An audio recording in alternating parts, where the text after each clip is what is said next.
Sobriety is a steep climb. DNT winning every time. Oh yeah, we walk the walk and talk the talk. Right here on GurlTauX, on the path where we belong. Standing strong through the storm. DNT bringing all of you along. Oh yeah, we walk the walk and talk the talk. Right here on GurlTauX, on the path where we belong. Standing strong through the storm. DNT bringing all of you along. Oh yeah, we walk the walk and talk the talk. Right here on GurlTauX, on the path where we belong. Standing strong through the storm. DNT bringing all of you along. Oh yeah, we walk the walk and talk the talk. Right here on GurlTauX, on the path where we belong. Standing strong through the storm. DNT bringing all of you along.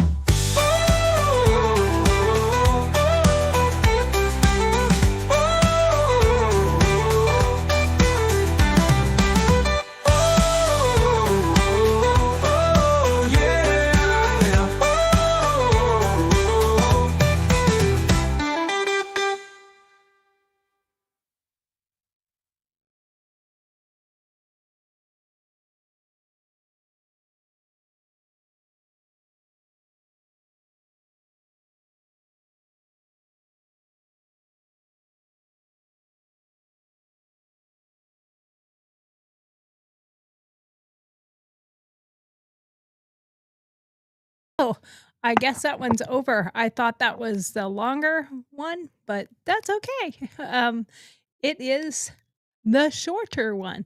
So here I am just going, what happened to the music? Okay. So anyway, hey, good evening, good evening, good evening. How is everybody doing tonight?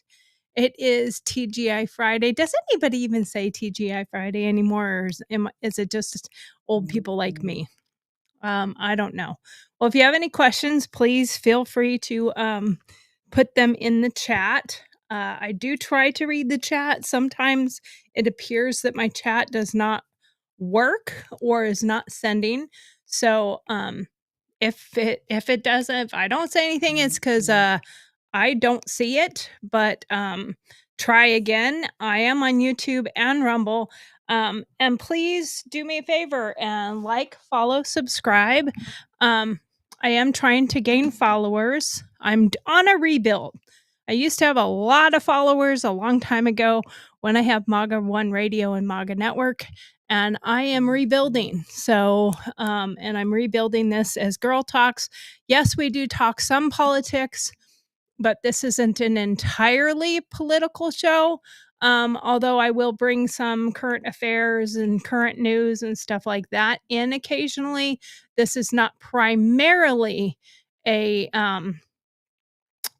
news or political only type show. So I just want to clarify that, make sure that people know that I do talk about other things. I don't talk just about politics, even though politics is a big part of my life. It's what I am very passionate about. Now, part of the reason why I am passionate about politics is I kind of grew up in politics. My parents were diplomats. My mom and stepdad were diplomats with the Foreign Service, so I grew up in that part of the world. And with that, we traveled. We lived in several different countries. My parents were stationed in Budapest, Hungary during the during the Cold War, when it was still communist. And they were also stationed in Egypt Bahamas and Mexico City. And so I got a really cool upbringing as far as that goes because I did get to see different parts of the world at different stages in the different eras as they were say um and I got to meet dignitaries and politicians and I got to see people in a different light as a family member versus not being media, not being, I mean like getting to see them for as people. So I'm not sure what the proper word would be, but I'm not as, in awe of people that are politicians or dignitaries or royalty. I don't get same thing with celebrities, met many over the years. I'm not, um I'm just not that enthralled by them, if that makes it, uh if that makes any sense at all. I don't know if that makes any sense, but I'm just not fascinated by those people, and I'm not, the person that gets all, oh my gosh, look who that is." I just don't do that, so, maybe that's my problem.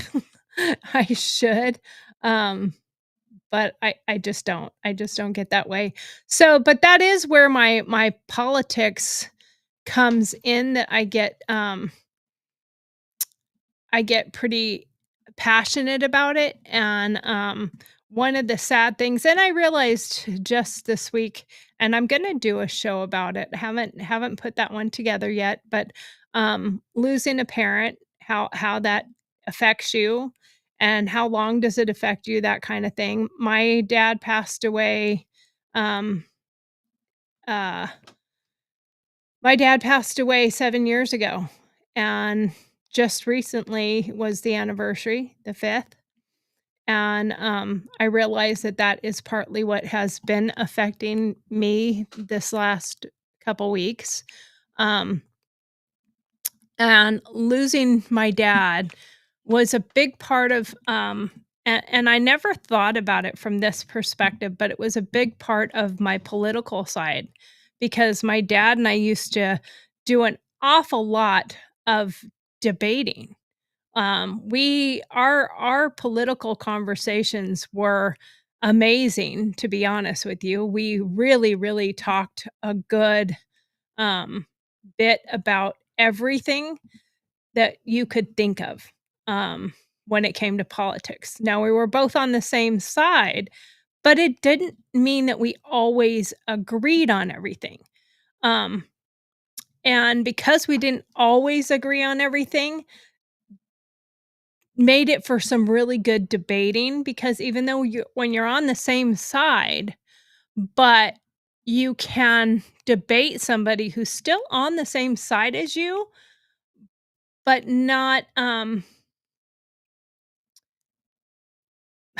uh okay, so they're on the same side as you, but they don't necessarily agree with everything that you say or you think of, and, because of that, I think it's neat to have those debates with that person and have those discussions because sometimes you might come to a different understanding. And that's why I don't consider myself really a Republican or fully a conservative because I have moderate beliefs, I have liberal beliefs, I have conservative beliefs, but the biggest part is that I'm an absolutist in a sense, and not really an absolutist, but, I'm definitely a constitutionalist. I believe very much in the Constitution and where we stand with the Constitution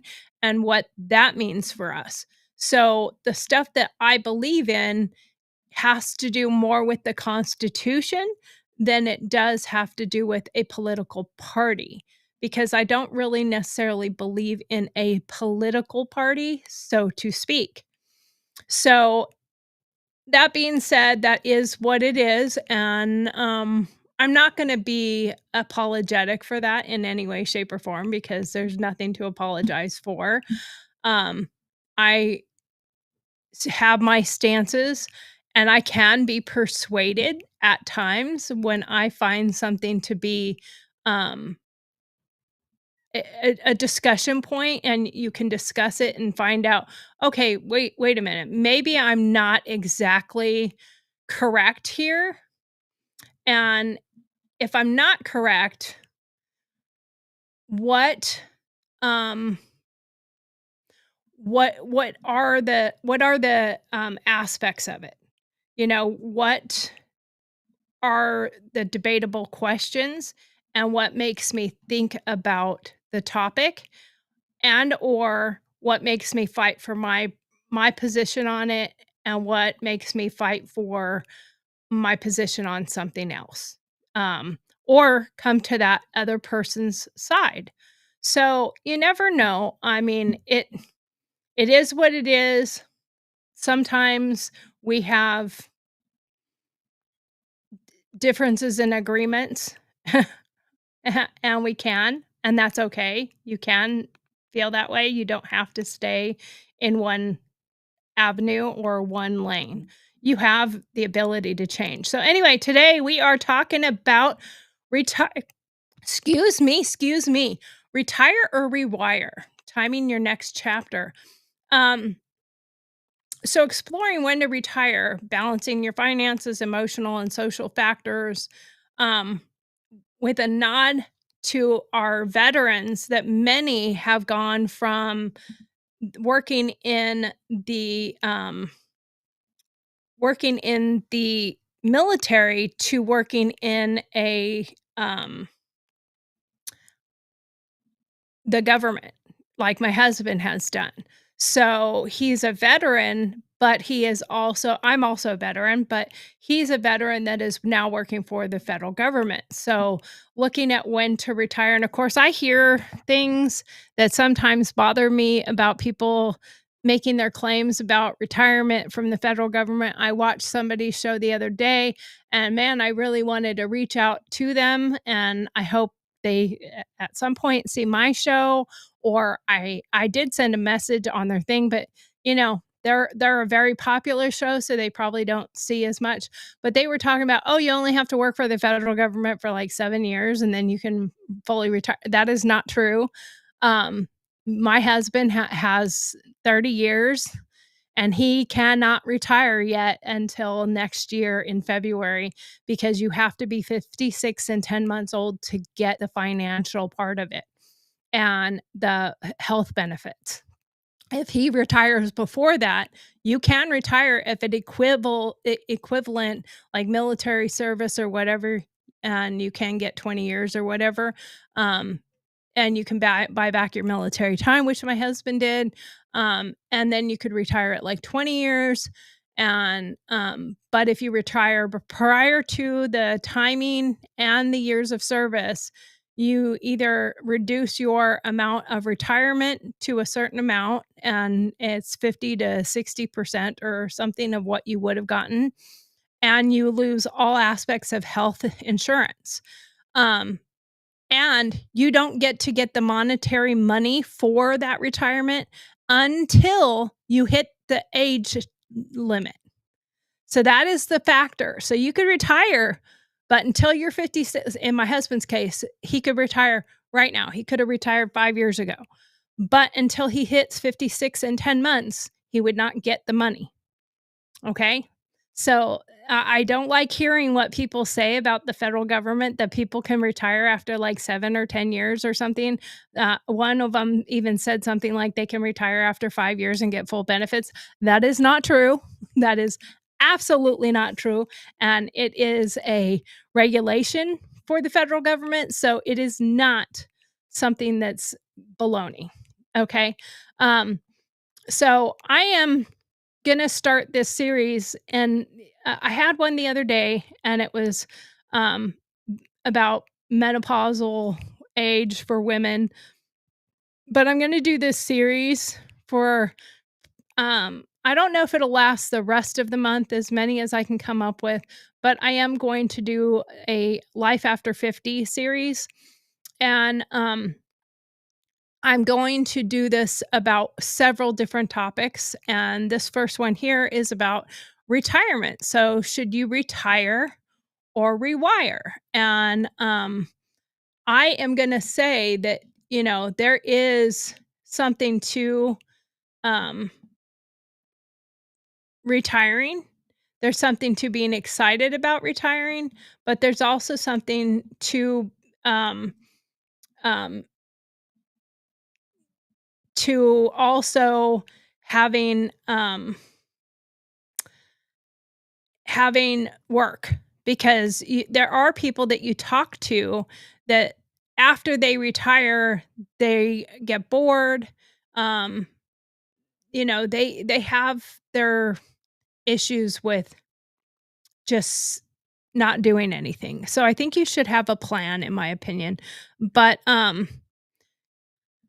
anyway, welcome to Gurl TauX. I'm Tori. I am your host. And at Gurl TauX here, we get real, we get raw, and we are rebellious a little bit. And we're kicking off this new series, Life After 50, thriving, not just surviving, because it's easy to survive, but I think you have to put some work into it to thrive. So we're starting a big one: when to retire. Is it 62? Is it 70? Is it 55? Is it never? I've been a veteran. I've been shooting guns for over 40 years. I was a paramedic, and I was a journalist, an award-winning journalist as that. But now I work for myself. I own my own company, and it's all about art. And I own a nonprofit for veterans, and I teach different types of art to combat PTSD and prevent suicide. So I'm not ready to retire yet, but I am my own boss and I make my own time. And of course, I do my YouTube channel, which will continue. So what about that timing? Do I retire with my husband? Do I stay with my job and let my husband retire and do his thing? When we are together, we do everything together. We're very, very copacetic, and we're a great partnership. He does a lot of work with me in my art business and my nonprofit, our nonprofit technically, because we're in it together. But I primarily do everything.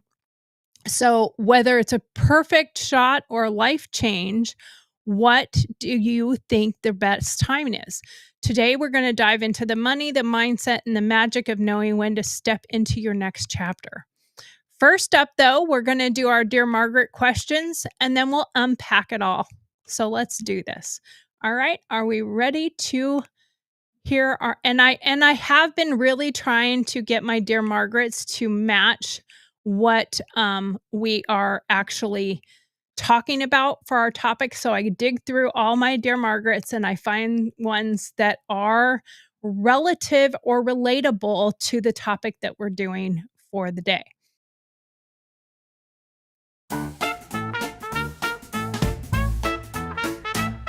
Dear Margaret's here, let's dive right in. Bring your questions, let's begin. Life's a real maze. We'll help you with your coping. Dealing with life in this rat race. Honest thoughts, no sugarcoating.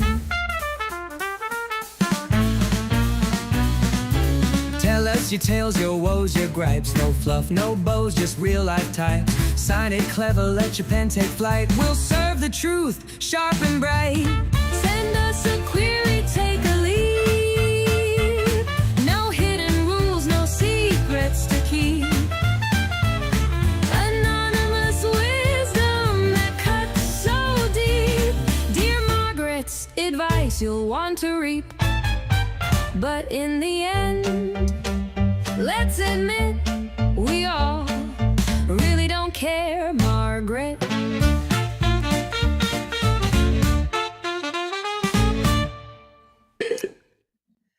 so true. We really don't care, Margaret, do we? But actually we do. We do care. So there is that. I do care. You do care. We talk about it because we care.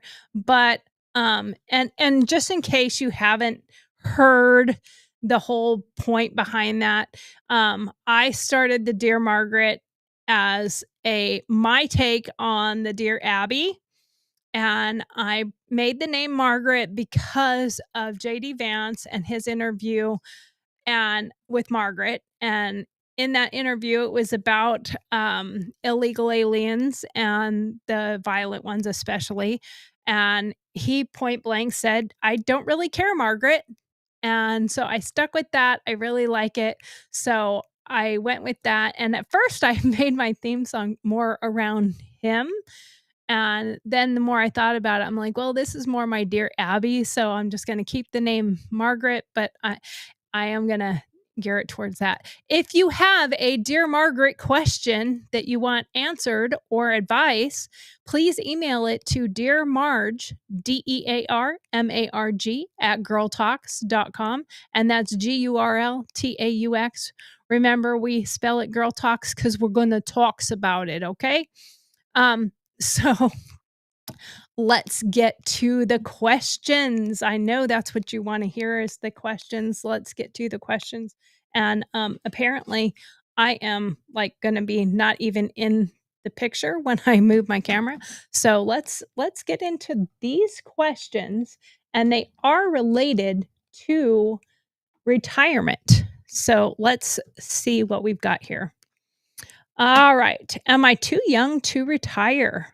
Dear Margaret, I'm 55 and I've saved enough to retire, but I'm worried I'll get bored or worse, regret it.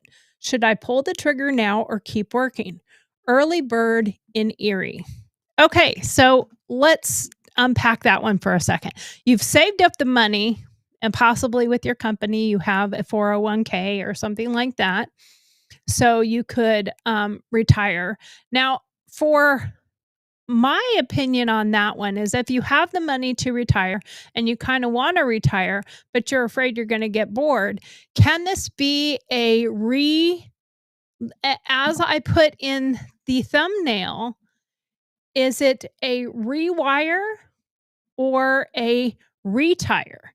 So can you leave one job and can you now go into a second phase of life, so to speak, in the retirement side of things? Can you rewire instead of just retire? So that means, like, could you actually take on a second job or a new career, a big hobby that you might want to turn into a business? Are you an artist? What about the idea of, my cousin just did this and we talked about doing it, but he bought a RV and he's traveling. So for traveling, you could actually go in and start traveling, start doing some different things that you didn't do before. I mean, like, think about the past part of it, where something that you might have wanted to do in the past, but did you put it aside? Did you want to write a book? Did you put stuff aside that you never got to because of work, because of a career, because of family, whatever? So now you might have a chance to to do some of those other things. But, early bird, I feel you. Is 55 too young? It is young. And boredom is a real risk that you could take. But I left the military a long time ago, and now I am doing my art, and I turned it into a business. And it wasn't something that I had necessarily planned to turn into a business, but it became a business because I was really good at what I was doing, and it worked really well. But of course, before I started that, I felt like a fish out of water because all the things that I had done up to then, now I do call myself my own village people because I couldn't figure out what I wanted to do when I grew up. Um, but the thing is there is enough time for you to start something new and turn it into something. Now, a 2023 AARP survey found that 1 in 4 retirees go back to work within a year, often because they miss the structure. But here's the flip. If you've got the savings, you've got options. The average woman needs about 1.1 million to retire comfortably per Fidelity. Check your numbers. More importantly, what's your plan? Um, and when you make a plan, you can put it to a purpose and you can maybe make a new purpose. I think the important part would be to find your purpose if you're going to retire young, because there's many people that retired young, but then they started a second career. If you've got the passion to chase, go for it. If not, then maybe work part-time, test the waters, don't rush it. Don't rush your shot. Aim first, ready, aim, then fire, not fire, aim, ready. And in your case, it sounds like you're kind of ready, but you're not really sure. So maybe you need to test the waters a little bit. So there you go. That's something that you can think about in a aspect of when is it time? And that was a great question. I really do appreciate that question. Here's the next one is, can I afford to retire? Oh, dear Margaret, I'm 62 and want to retire, but I'm scared I'll run out of money. My husband thinks we're fine, but I'm not so sure. How do I know? Worried in Wichita. Okay, worried in Wichita. Well, I can see that aspect of it. I don't know if you have stocks also, but that's a legit fear. Running out of money keeps a lot of us up at night anyway. Women live longer than men, about 85 on average per the CDC.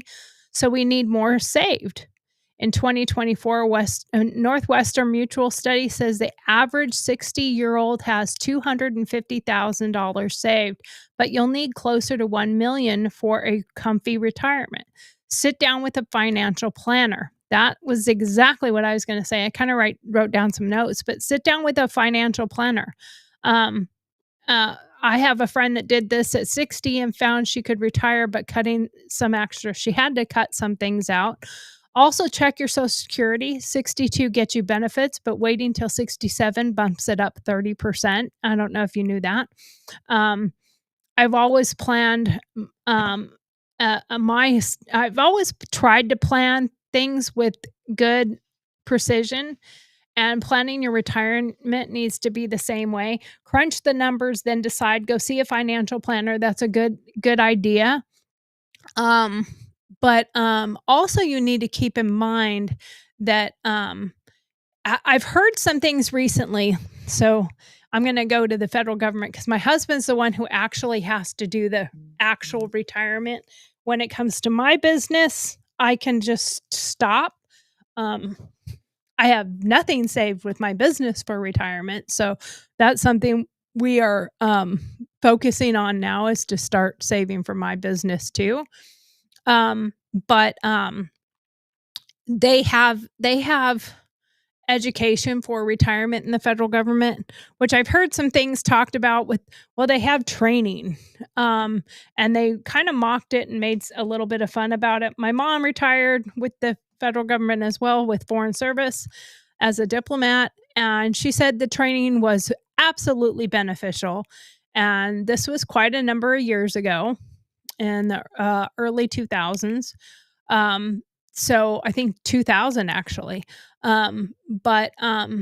So she retired 25 years ago, and she said that the training that the federal government did based on retiring was really, really good. and really important. My husband has started the training. He started last year, and there's different parts of it. I think that's also very good, even though some people think that it's silly that they do a training. I don't think it's silly. I think it actually is good and it's kind of important. So that is actually good. So I hope that answered your questions. And this one is, what if I don't want to retire? Dear Margaret, I'm 65 and love my job as a nurse. Everyone says I should retire, but I'm not ready. Am I crazy to keep going? Still caring in Carson. That must be somebody from where I used to live, out in Carson City, probably Carson City, Nevada, or somewhere else. I don't know. But anyway, that is a interesting thought process. Now, if you're still crazy about your job, you're still caring, you're not crazy. If you're thriving and you're happy with what you're doing and you're still doing it and you're still enjoying doing it, then I would say nobody says you have to retire. And I don't think we should have to do anything that we don't want to do. So in 22 Gallup poll found that 20% of folks over 65 are still working, and many say it keeps them sharp. I get it. After I left my career, I couldn't imagine sitting still. My dad worked into his 70s and he loved it. He loved what he was doing. My dad was still working up until shortly before he passed away, actually. Now, a lot of it was he took his job. He was a machinist and built engines and race car engines and built cars, engines for cars in his shop. And then after he sold his shop and retired, he started doing it out of his house, and he had pretty much a full shop at his house too. But he loved what he did, so it doesn't feel like work. And you'll hear that from many people, that if you love what you do, it won't feel like work. So can you keep going? I think, yeah, you can. If your health is good and you're happy, why stop? But at the same time, you have to realize that burnout's real. So, and being a nurse is very tough, and you could cut hours if you wanted to. You could mentor younger nurses to ease up the time if you need to. But you're not missing the target if you're just redefining it. So your work life needs to be important at this stage, I think, and you can take that into account along with the possibility of cutting back the time, maybe mentoring some to make up the difference. I have heard of quite a few nurses that went from regular nursing at a hospital to hospice nurse or a home health nurse that's an actual nurse and goes by and covers those patients for their checkups and stuff like that. It's something that you could look into as an option if that's something you would consider. So there you go. There's a couple options for you. Now let's get back to the next question. This one is, how do I find purpose after retiring? Dear Margaret, I retired at 60, but I feel lost without my career. I thought I loved it, but I'm struggling. How do I find meaning now? Adrift in Atlanta. All right. So adrift. Let's unpack this a little bit. If you're feeling like you're adrift, you're missing what you were doing before, and you feel lost without your career, maybe it's time you could possibly start something else. You're 60, so you're still pretty young. Start something else. Start something on a rewire instead of just the retire. So it can feel like you have a void. It can feel like something that doesn't fit anymore. And you don't necessarily need something to fill it, but you need something to make up for it in a sense. A 2023 study by the Trans-American Center found 40% of retirees struggle with purpose. And I know I felt that way, and that's when I started my art business. And when I really was feeling that way is when I started my nonprofit for veterans. And I found that mentoring and um, finding your why, I think that is the most important thing. And if you don't want to start something new, you could find foundations and organizations like mine. I mean, I'm not close to Atlanta, but my organization has volunteers. So, and working with your local veterans group, um, and stuff like, I mean, that lit me up. And I see what it does with our vets. So, if you could find something that would light you up, um, st- start with some art stuff. Start doing some art things. I know I do paint parties also, and if you want to hit me up for the information on doing paint parties, it's a fun thing to do as a side hustle or a side job, but it's an actual job. So it's up to you how many you do, and it's not an MLM. It's your own thing where you contact people and you're able to do a paint party at their location or a location that you have, a venue where you can go to, and you do all the setup and you show them. And it's a teachable thing, and it's super, super fun to do. But you can pick up a different hobby, painting. You can start traveling. You could even start shooting, going to a shooting range and get in competitions. So you're not just adrift, you're finding your new place. You're finding your new purpose and find your why. I think that would be the most important thing, is find your why. I think that is absolutely one of the most important things for all of us. We need to know our why for pretty much everything that we're doing. Um, I think we need to think about what um, what retirement means to all of us.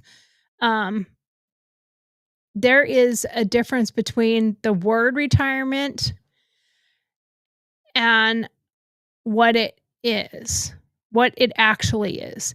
That word can feel like a finish line or a starting gun. Which one do you want it to feel like? Because I think for a lot of people, when they feel like that's the finish line, that means I'm dead.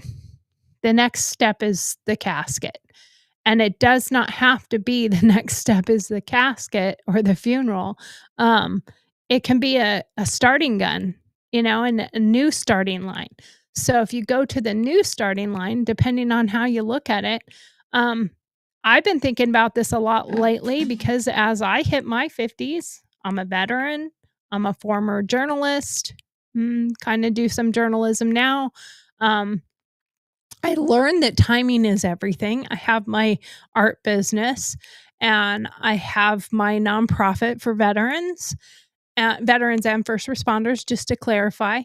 But my husband is deeply talking about retirement. And one of the things that we want to do when we retire is we want to go travel. So you think about it when, okay, I'm going to use a shooting analogy. When you're on the range, you have a split second can mean hitting the target or missing it. In life, it's not that much different. My dad taught me some discipline. And when I was 8, he drilled into me some things about planning and preparing and executing. But retirement, that's a whole other beast. And I think you still need to plan, prepare, then execute. And in the military, we have a thing called the 6 Ps. Now, my husband will argue with me that it's the 7 Ps, but I say it's the 6 Ps because we said the 6 Ps in the Army. And it's prior planning prevents piss poor performance. And he says it's proper planning prevents piss poor performance. Okay. So that is something that you can think about with retirement. If you do prior, I'll use my husband's, proper planning, that will prevent you from having piss poor performance or being bored or running out of money or scared or whatever else goes with that. So, like I said, the stats are wild. AARP says 60% of folks over 50 are rethinking retirement. Some are out by 62. Others are working past 70. Women especially, that's kind of funny. They face a crunch because they have a longer lifespan and lower savings. I've seen retirement too early with friends, and I've seen them feel lost. I've seen others who waited too long and missed out on their bucket list. That's something to think about. Are you putting a bucket list together? Are there things that you want to go do? Me, I'm still figuring it out, but I know this. It's not just about money. It's about purpose. It's about your health, and it's about joy. I know I have some health issues that I have to worry about and I have to deal with, and it's a big reason why my husband and I are talking about retirement now. He's 55, I'm 54, and his retiring at 55, 56, and I'll be 55.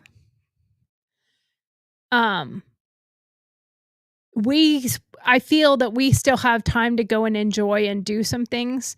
Now, one of the things that we just recently bought and was able to get because of my mom.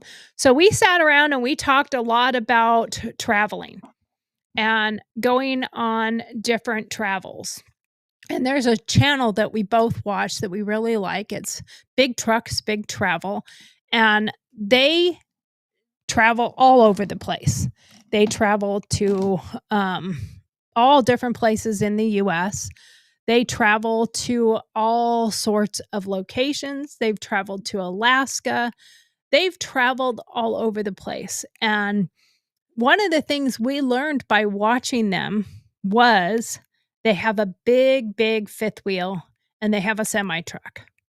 That's what my husband wanted, was to get a semi truck and a big fifth wheel. And we have a fifth wheel, but we want to upgrade it to a better one. So what did we do instead? We bought an ambulance. My mom got it for my husband as a gift because of how amazing he is to her. And we are retrofitting. We were going to gut the whole thing and remodel the whole inside. But once we got in there and like the counter, we're going to do something with the counters. We're going to add a bathroom, like a toilet and a small little shower. And we're going to add a sink and we're going to add a cooking apparatus. And then we're going to probably build into the wall a daybed type of thing that pops out and is a couch and then becomes a bed. But we're keeping all the cabinetry that's in there because we both like it. Now, he worked in fire and EMS as well. He was an EMT. And I worked in fire as a volunteer and was a paramedic. So it really fits our lifestyle and our background. And I can also put some of my art supplies in there and have it as our outreach vehicle too at different events. But we did it because one of the things that we saw on the Big Trucks, Big Travel was talking about the damage.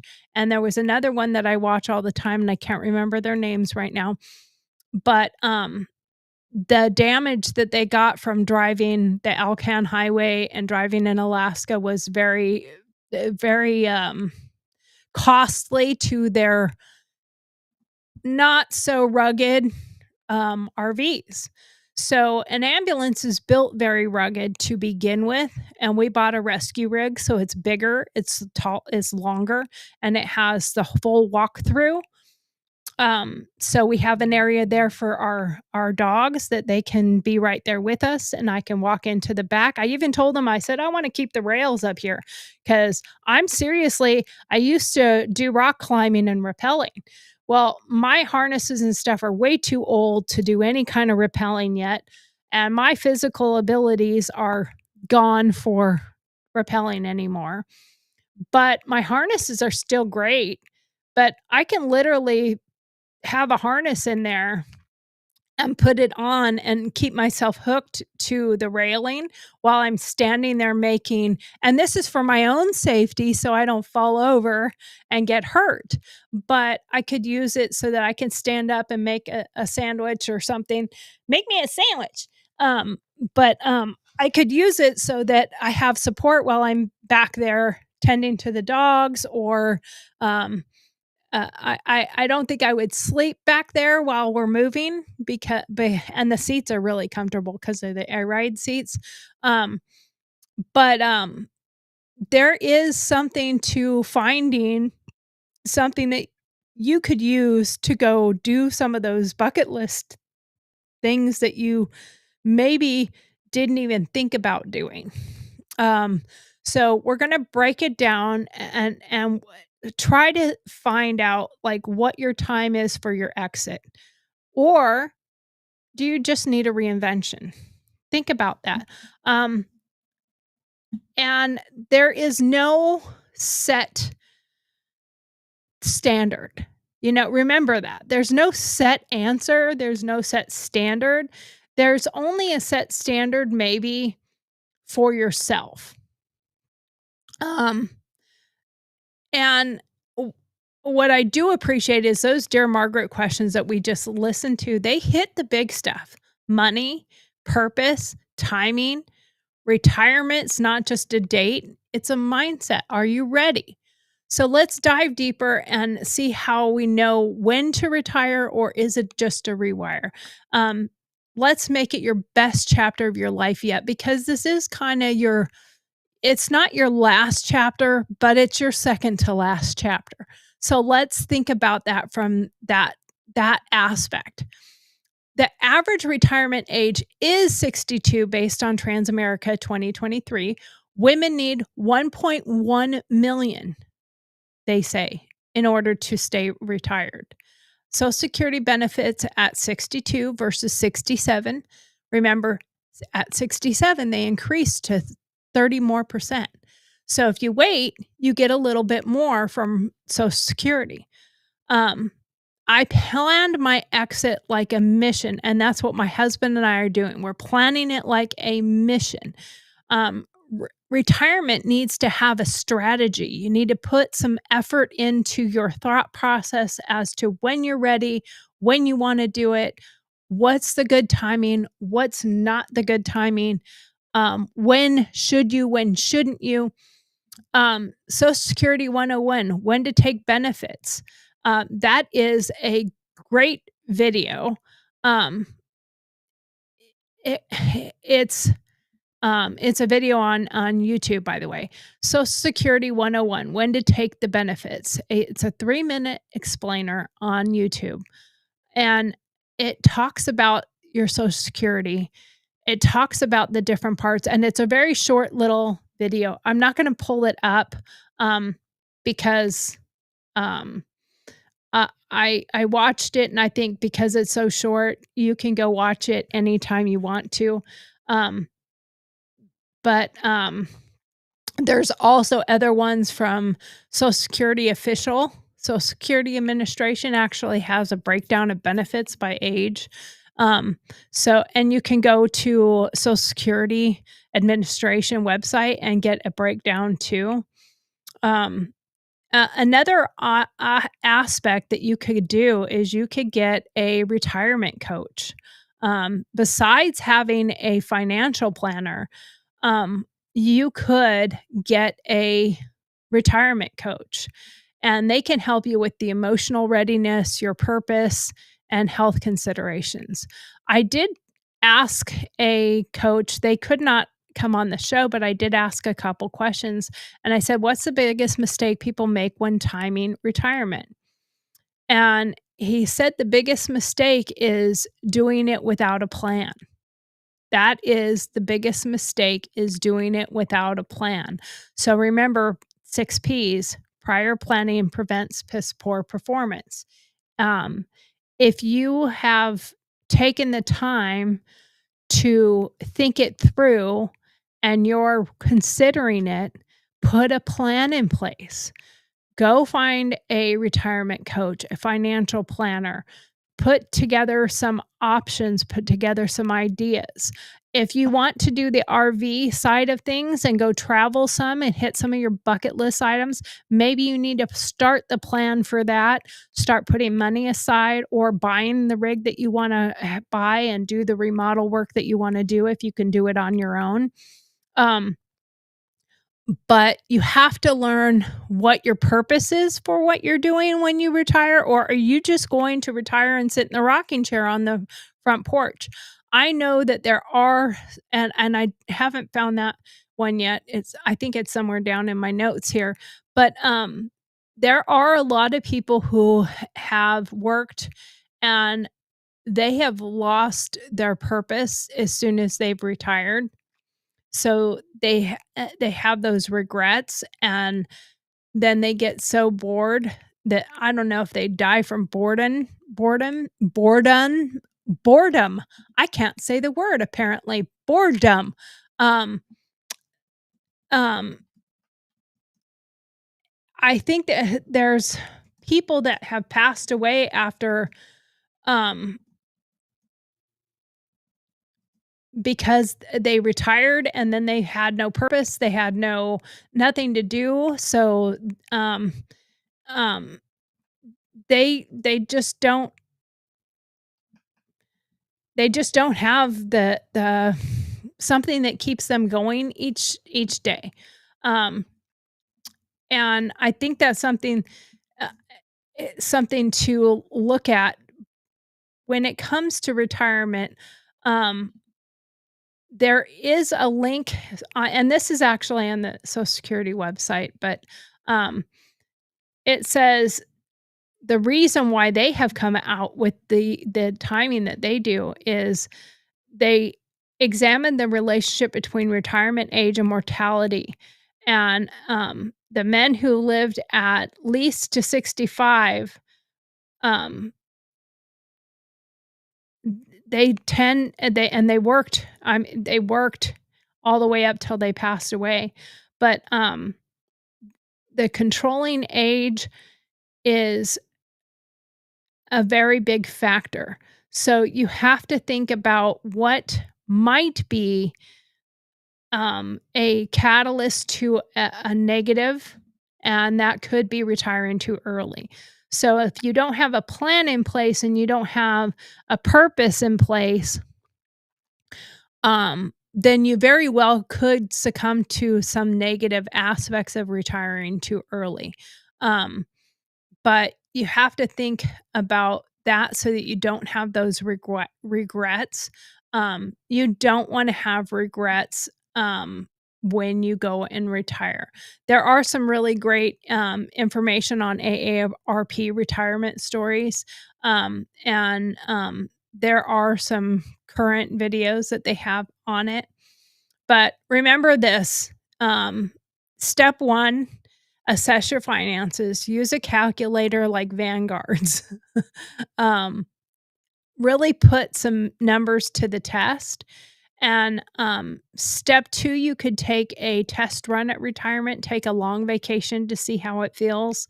Um, I know one of the reasons, like I said, the reason we got the ambulance and the reason that we have planned on that side of our retirement is we plan to go to Alaska. And but we don't want to go to Alaska for 2 weeks.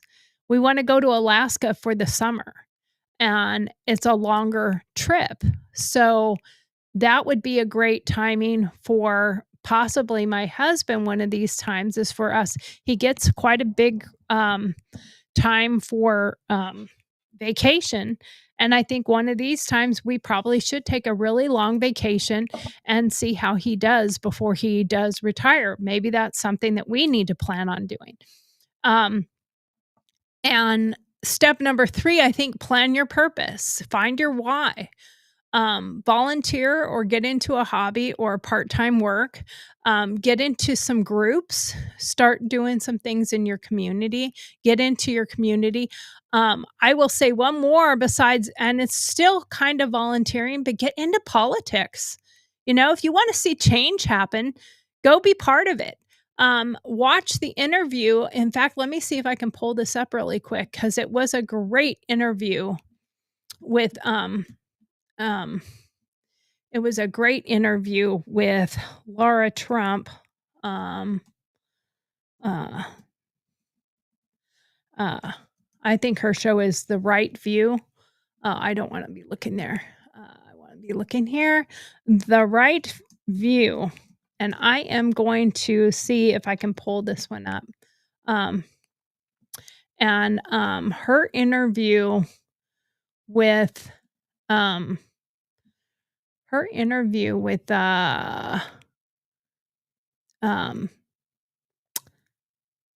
Trump's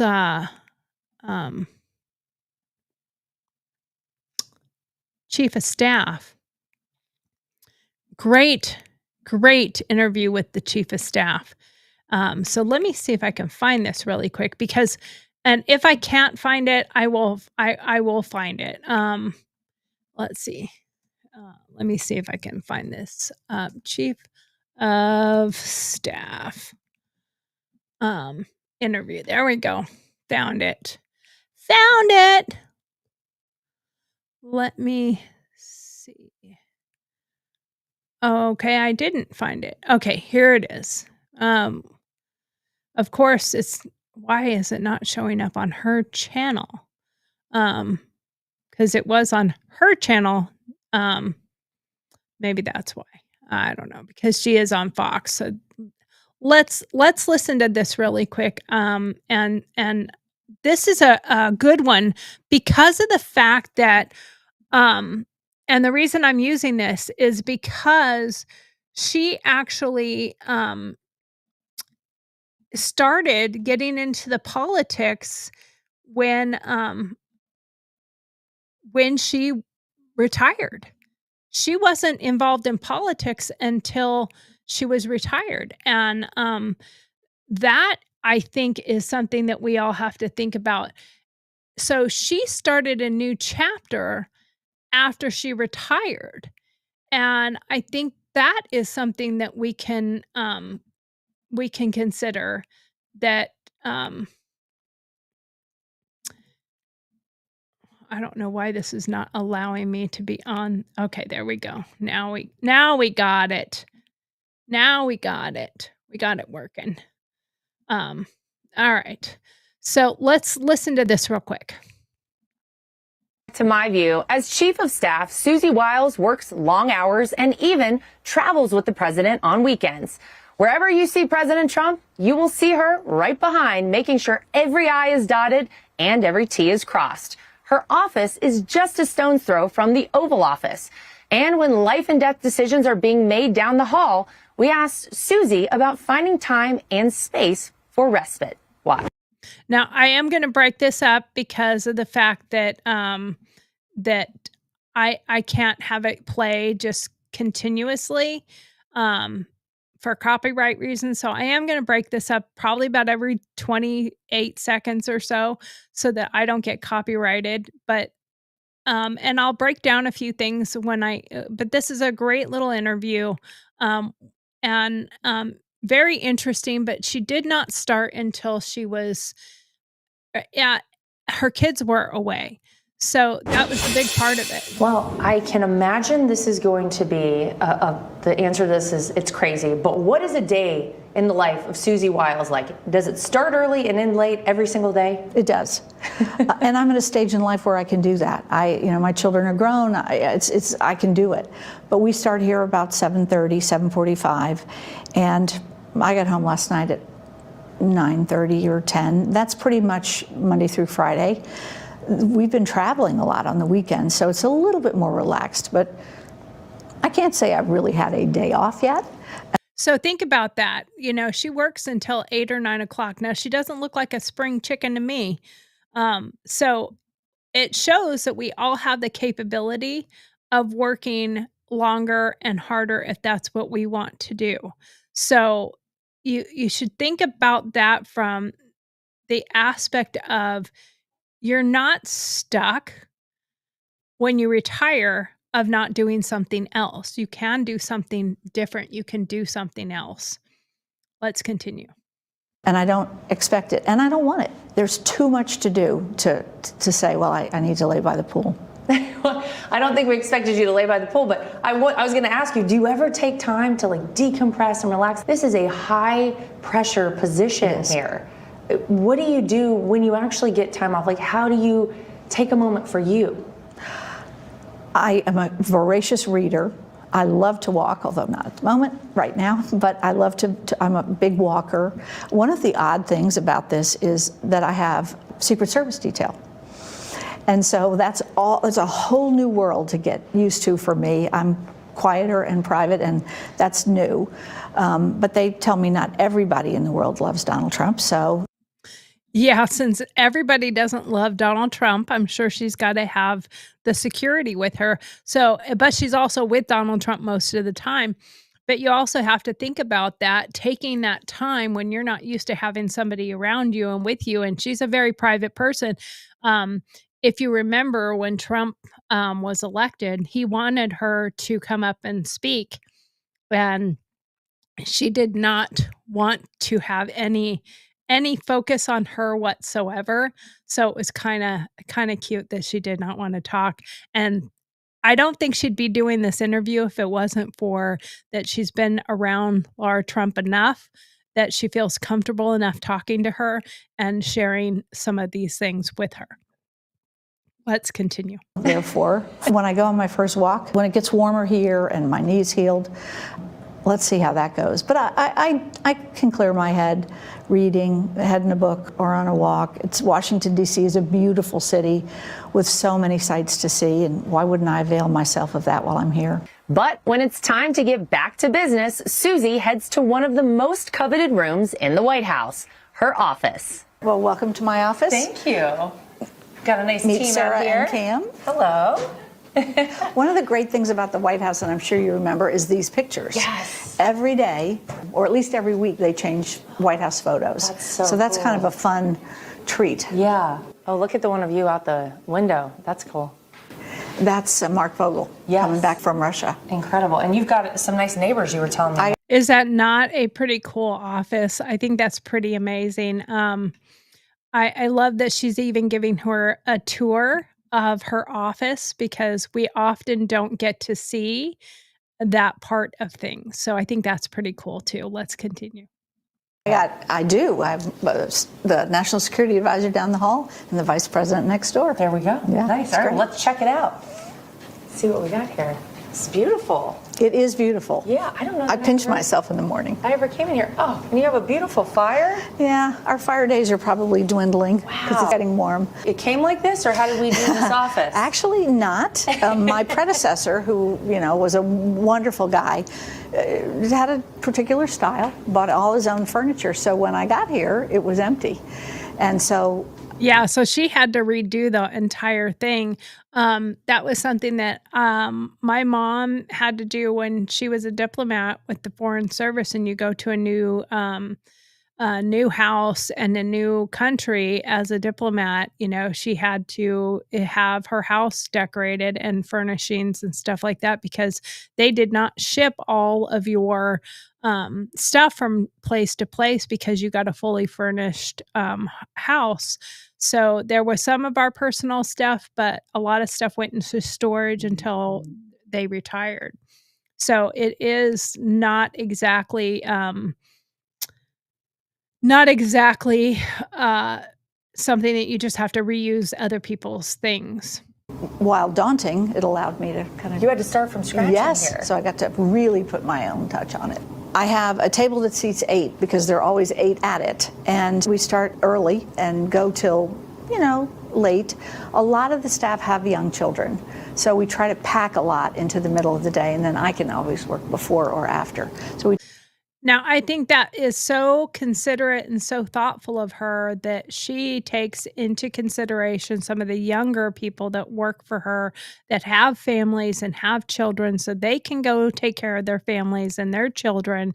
And she can do the extra stuff before and after so that everything's ready and everything's done for the next day or that night or whatever's happening. And if you're watching the news and you're watching what's happening with our presidency and our administration and our new elected president, man, you can't keep up. It's a constant. There's something new every moment of the day. The week that I was out for my surgery and recovery, so much had happened in that very short period of time that I had a catch up to do because wow, everything it just happens at lightning speed right now. So I'm sure she's having to work the candle at both ends right now. Just try to keep up. accommodate that. But this is a place of really good meetings. The president's been down here once, which is more than he ever went down here in the past administration. So it's a busy place, but we have such a great staff. The cabinet's very comfortable here. One of my goals was to make sure that it's an office, but it's where people really sort of make big decisions for the world. So I want them comfortable, I want them happy, and I try to make an office where that could. She looks like she's very happy with what she's doing, and when you take care of your people, they will take care of you, and I think that's an important thing to think about. And I think it's an important thing to think about when you're considering retiring too, is thinking about if you're really happy at your job and where you are in your life and what you're doing, it won't feel as much like work because she's probably loving what she's doing. So it doesn't feel so daunting. It doesn't feel like work. If you go to a job that you hate and you are miserable, it is daunting. And you do pretty much are ready to say, I'm done with this. I don't want this anymore. I'm ready to go. I want to get the F out of here. I can't wait until I'm out of here. Those are the things that are popping off in your head, maybe it's a time for a rewire or a retire. I think that's an important thing to think about. Let's continue. In addition to a fabulous fireplace, there's a great patio. You want to take a look? I would love to see it. Let's go. Come on out and take a look. Wow. This is so nice. It's so nice. Yeah. So what happens out here? When it gets warmer, staff meetings, a party every night. I might even turn it into a cigar bar if your father-in-law lets me. Oh, that's pretty funny. Turn it into a cigar bar. But, it is a nice thing where they could go outside and have some of their staff meetings or have their agenda and figure out what they're doing. I think that's a really great thing. But again, I'm going to reiterate, look at how happy she is. I mean, just look at the smile that she has right now. She's obviously very happy with what she's doing and very happy with the job that she's in and the position she's in.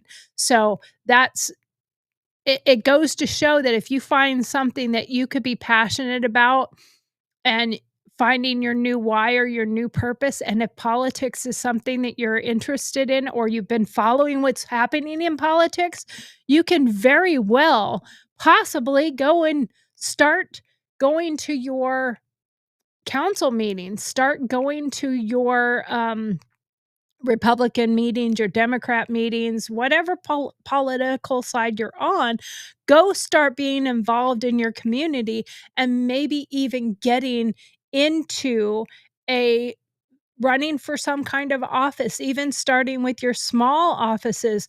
Now that the Department of Education is debunked by the administration, that means it's going to be going to the states. So get involved in your school board. Maybe you couldn't have time to do it when your kids were in school, but maybe you could start becoming a part of the school board now or some other form of government position. That's something that you could seriously think about that might be actually good for you to think about. All right, let's continue. Well, we'll be back to see that firsthand for sure. What a cool aspect. I mean, who can say they have a patio attached to their office? That's pretty cool. This is rarefied real estate, and this is a nice sort of plus for me. Yeah, this is awesome. And while Susie may be considered an unsung hero, she hopes her legacy will live on. What do you hope your legacy is? What do you hope people remember about your time as White House Chief of Staff? That is such a hard question because I don't think that way. I want him to have. I have to say it's really nice to see somebody so humble, and even though and you'll hear it here in a second, and she says she's not the reason why Trump has kind of changed his tune or changed his behaviors. I think some of that came from the assassination attempt, where he had to rethink, and people that have been around him have told. I mean, he still says some things that I'm like, dear God, did you just say that? But at the same time, you can see his empathy is different and he acts different. And I think she had a big part to play in that, whether she wants to admit it or not. I want a world at peace. I want an America that's strong. I want a border that's secure. I want an education system, something we don't talk about as much, but I'm passionate about, that will position our kids to meet the future, whatever that may be. And to have had a little part in that is an honor. Well, you are so great to sit down with us. I know that this is maybe one and only with Susie Wiles, so thank you so much for sharing a little bit of yourself with us. Laura, thank you. It's been great. I appreciate you. Hey, Sean Hannity. I thought that was great for her to be able to interview her and to be able to meet with her. And I think it was a good insight and the reason I brought it up wasn't because I'm of my political side of it. Although, obviously I know what my political side is. Most people that know me know what my political side is, but at the same time, like, I think about it because whether you're Republican or Democrat, there is nothing that says you can't get a new start in life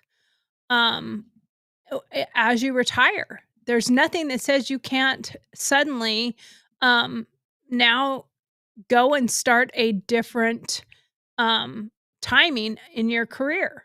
I mean, there's nothing that says you can't start something new now. So go start something new. It's okay to start something new, and it's okay if you rewire rather than just retire. There's nothing that says you can't do that. So thinking about that from that perspective is really important for us to talk about. So it is important for us to think about what parts of retirement we want to do and what parts of retirement we want to be a part of. Now, I listened to this one, and this one is actually kind of good. We are going to listen to it a little bit. We're not going to listen to the entire 11 minutes because we don't have long enough to go through the whole entire 11 minutes. But I do want to bring this one up because I like the way she referred to it. The pros and cons of retiring early. Is it even possible? So let's unpack this one for a few minutes and let's see where she sits with this and what her thoughts are or plans for a retirement. One of my favorite personal finance topics that I read about a lot, I watch a lot of videos on, and I am always researching, but I never talk about here on the channel. That topic is FI, Financial Independence, FI, or FIRE, which is Financial Independence Retire Early. I watch and am friends with a lot of bloggers and vloggers that are part of the FIRE community, and they are. That's why I like the thinking about it from that aspect of FIRE.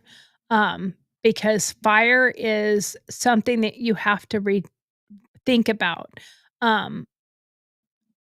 If you are retiring early, you have to have a little bit more plan in place, in my opinion.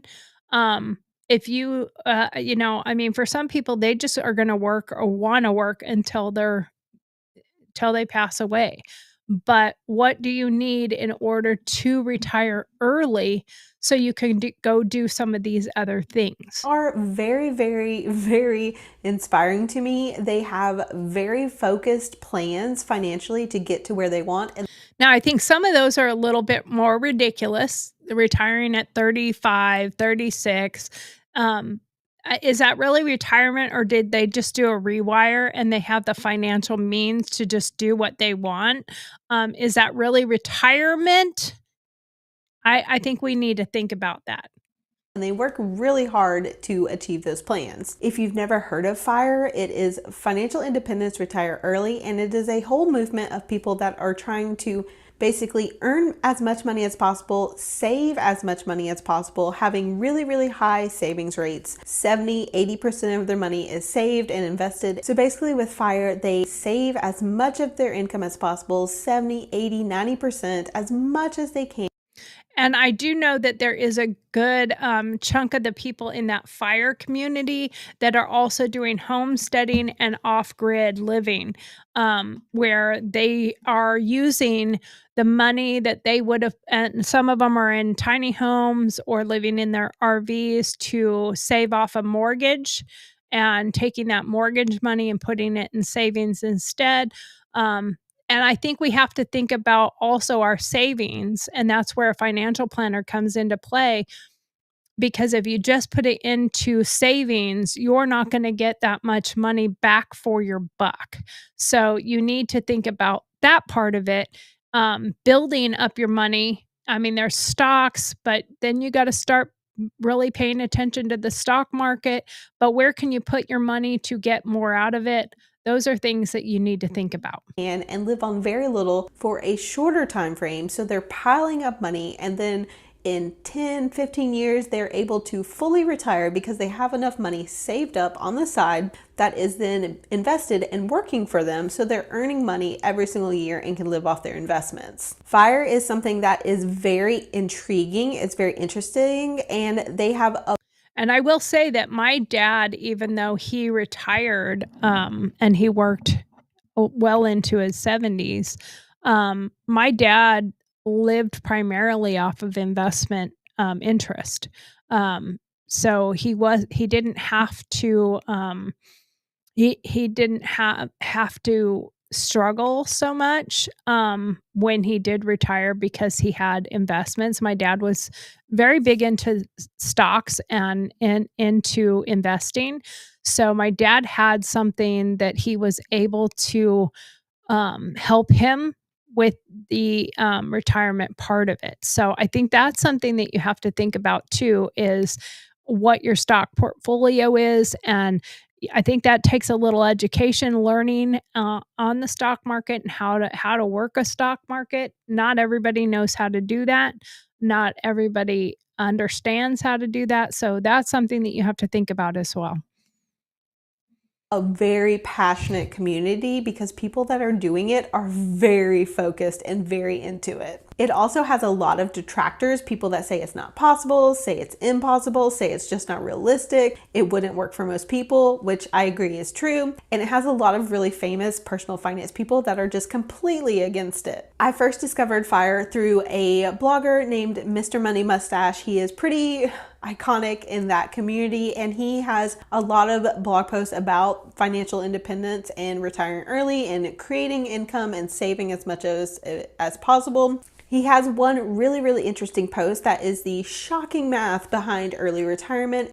I think that's something that we have to think about when retiring early, and then listening to some of these other people.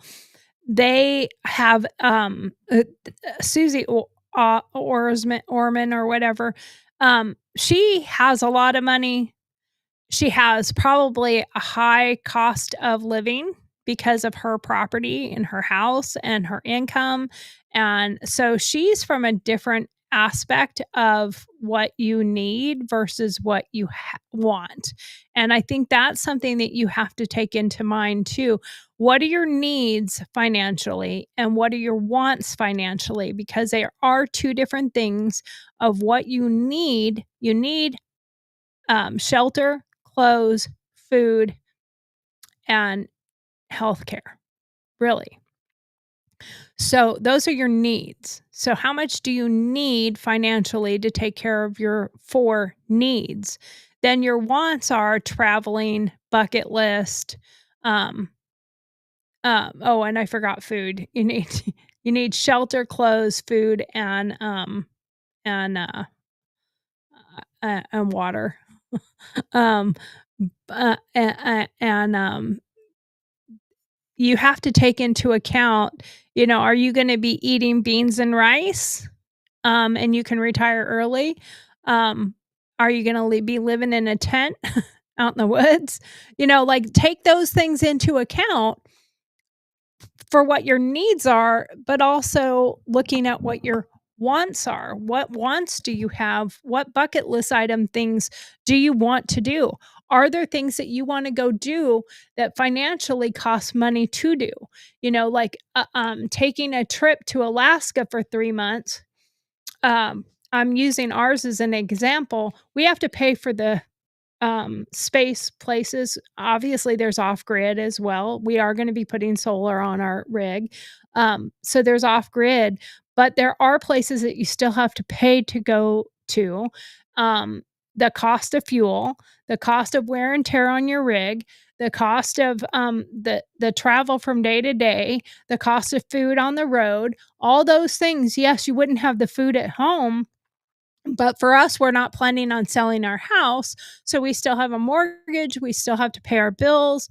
We still have things that we have to take care of. So you have to account for your wants and your needs, or your needs first, then your wants. And you have to put them in their place and think about them from an aspect of, you can't have both if you don't plan for it. And that post shows you how the math behind this movement really works and how people are trying to achieve it by earning as much money as possible and saving, investing huge chunks of their income. The number one concept behind this whole theory is savings rate. So your rate of savings has to be very high. You have to put more money into savings and investments than you're actually spending on your day-to-day life. So a lot of people take it very extreme.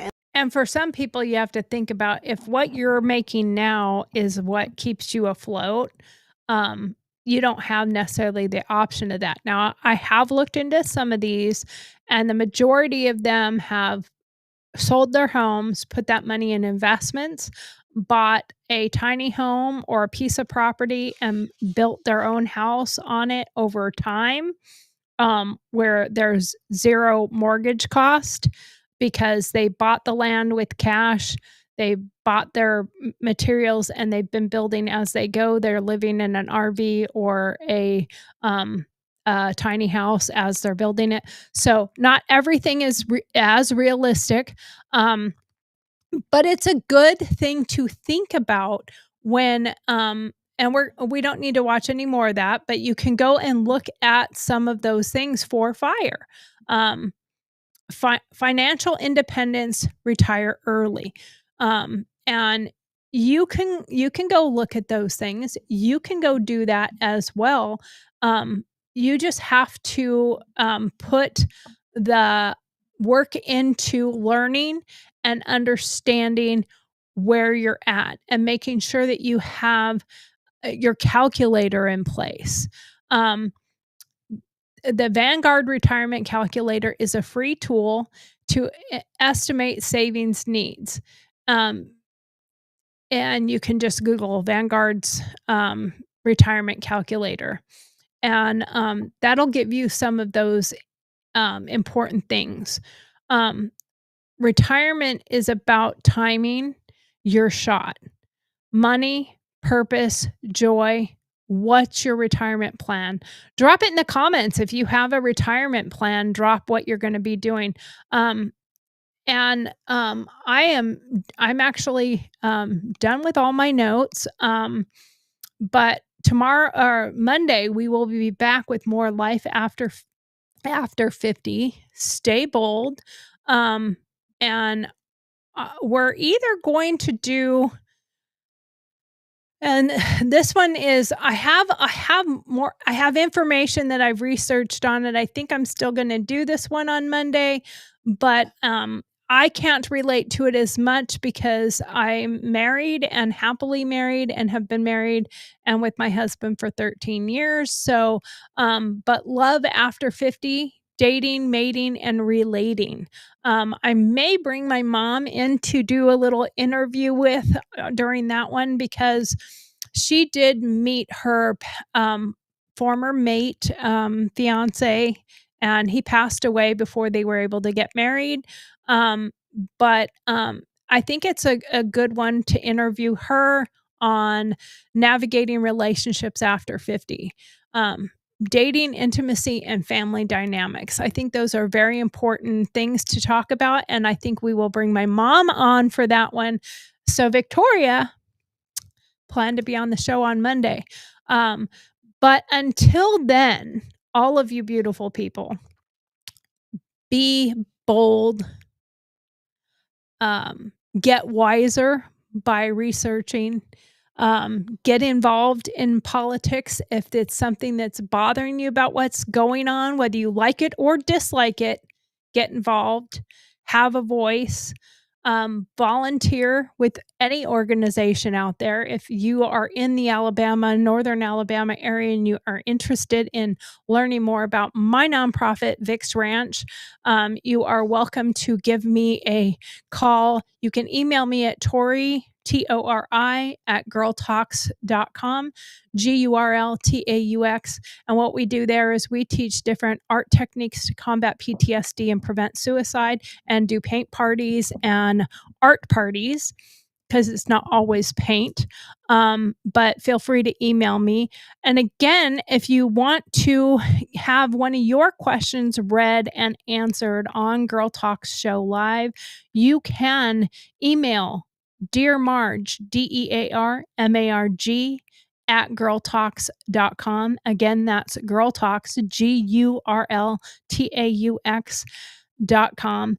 And if you have any contribution to the show, please join in. If you would ever like to be a guest on the show, please give me an email as well, Tori at GurlTauX.com.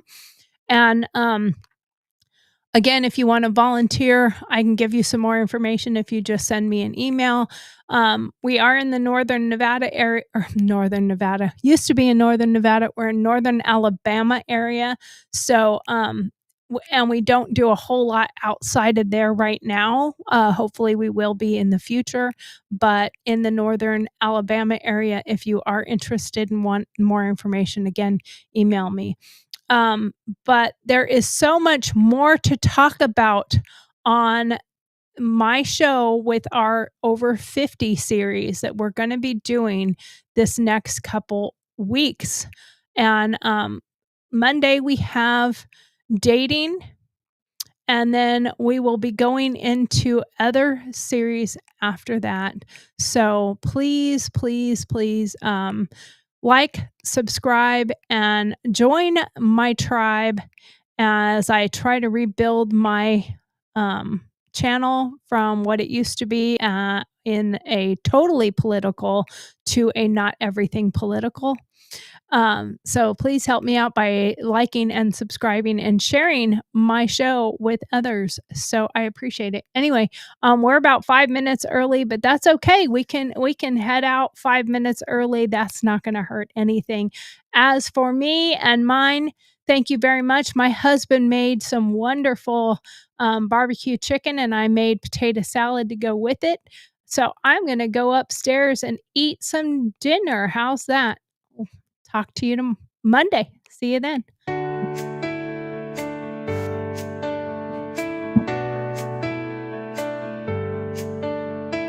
Thank you for watching GurlTauX live broadcast.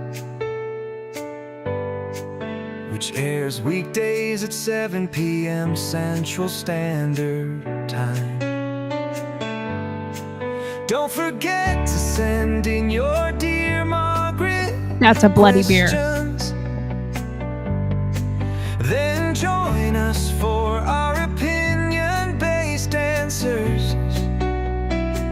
We love having you. Thanks for taking the time to be with us tonight. Don't forget to like, follow, subscribe.